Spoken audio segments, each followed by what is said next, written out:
नमस्कार। ज्ञान लहर की नई सीरीज भारत निर्माण में आपका स्वागत है। इस सीरीज के पहले एपिसोड में हम मौर्य वंश के चक्रवर्ती सम्राट अशोक के बारे में बात करेंगे।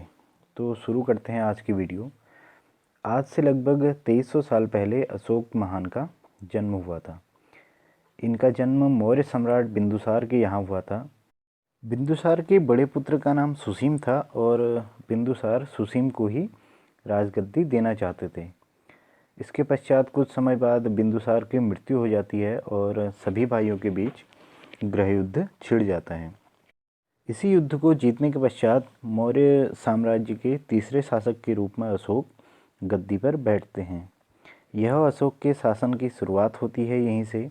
यह समय 268 ईसा पूर्व से 232 ईसा पूर्व के बीच का समय था। मौर्य साम्राज्य को ही भारत का मुक्तिदाता कहा जाता है। अब बात करते हैं उन प्रमाणों की जिससे हमें अशोक मौर्य का वर्णन मिलता है। सबसे पहला और सटीक प्रमाण तो है अशोक के अभिलेख। इन अभिलेखों में है प्रस्तर अभिलेख, शिलालेख, गुहालेख और स्तंभलेख। इसके बाद बौद्ध ग्रंथों से हमें मिलता है जिसमें है दीपवंश और महावंश। पुराणों में भी मौर्यों की कुछ वंशावली मिलती है।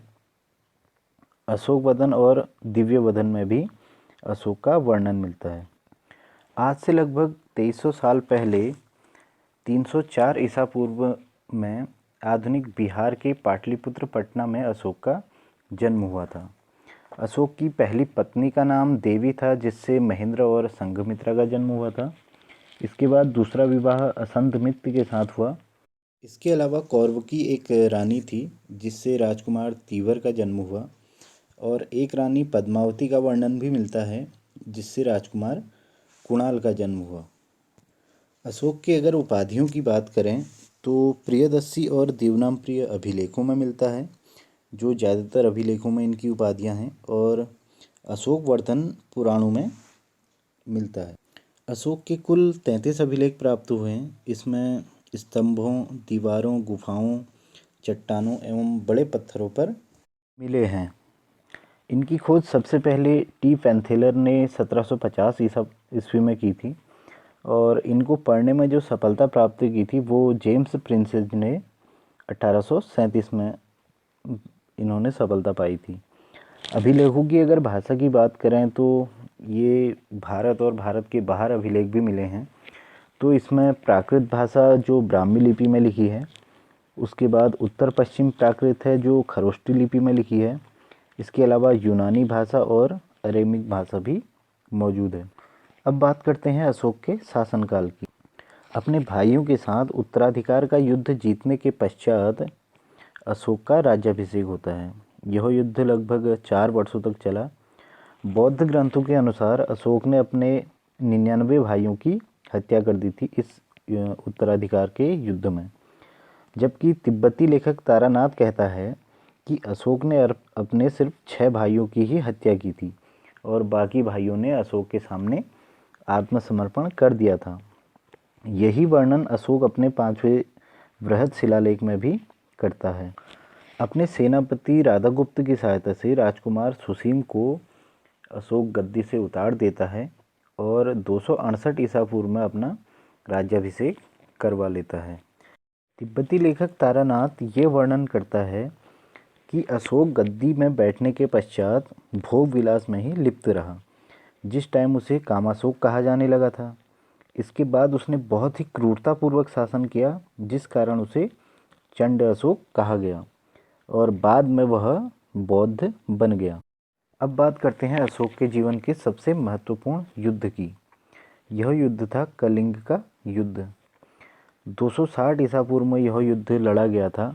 कलिंग वर्तमान के उड़ीसा, आंध्र प्रदेश, छत्तीसगढ़, झारखंड, मध्य प्रदेश तक फैला हुआ था। आज के जो ये राज्य फैले हुए हैं यहाँ तक कलिंग फैला हुआ था। कलिंग की राजधानी तोसाली थी और कलिंग का राजा नंदराज उस समय का नंदराज था। अब बात करते हैं कलिंग युद्ध के कारणों की। आखिर अशोक ने कलिंग पर आक्रमण क्यों किया?